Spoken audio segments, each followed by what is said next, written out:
Hello আপুরা, আজ আমি কথা বলবো প্রোডাক্টের এক্সপায়ারি ডেট নিয়ে। এখানে আমরা 26 সাল দেখতে পাচ্ছি, আর আমরা আরেকটাও এক্সপায়ারি ডেট দেখতে পাবো, সেটা হচ্ছে 12 মান্থ। তাহলে কথা হচ্ছে যে আমি এটা তো অলরেডি 24 সাল, 25, 26 সাল পর্যন্ত ব্যবহার করতে পারবো নাকি 12 মাস ব্যবহার করতে পারবো।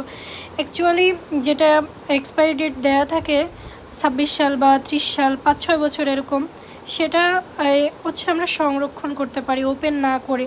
আর ওপেন করার পরে দেখবা যে একটা ঢাকনা টাইপের সাইন দিয়ে ভিতরে মান্থ উল্লেখ করা থাকে, সেটা হচ্ছে আমরা বাসায় এনে ওটা ওপেন করে কতদিন ব্যবহার করতে পারি, সেটা হচ্ছে আমরা ওপেন করার পরে ব্যবহার করব। ওই সময়টা পার হয়ে গেলে প্রোডাক্টটা ফেলে দিতে হবে।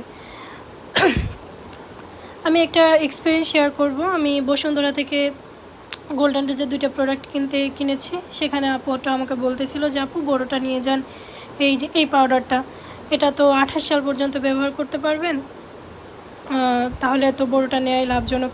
তো আমি বললাম যে না, এটা তো ওপেন করার পরে আমি মাত্র 18 মাস ব্যবহার করতে পারবো, আর এটা আমি শেষ করতে পারবো না, এত বড়োটা নিয়ে তো টাকা নষ্ট। আর এটা এক্সপায়ারি ডেট না, এটা হচ্ছে আপনারা কেনা বেচা করতে পারবেন, বা আমি বাসায় ওপেন না করে রেখে দিতে পারবো, বাট ওপেন করার পরে আমি 18 মাসে ব্যবহার করতে পারবো। উনি আমাকে বলতেছে এটা হচ্ছে এমনি লেখা থাকে, এরকম কোনো বিষয় না। তো আমার কাছে তখন মনে হইলো যে গোল্ডেন রোজের মতো এত বড় কোম্পানি, সেখানে একটা সেলস গার্ল, সে জানেই না যে ওপেন করার পরে কোন এক্সপায়ারি ডেটটা আমাদের মেনটেন করতে হয়।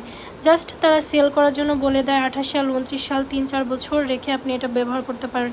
ওনারা জানে না যে একটা এক্সপায়ারি ডেট হয়ে গেছে এমন প্রোডাক্ট ব্যবহার করার পরে আমাদের স্কিনে কতটা ক্ষতিকর ইফেক্ট ফেলে।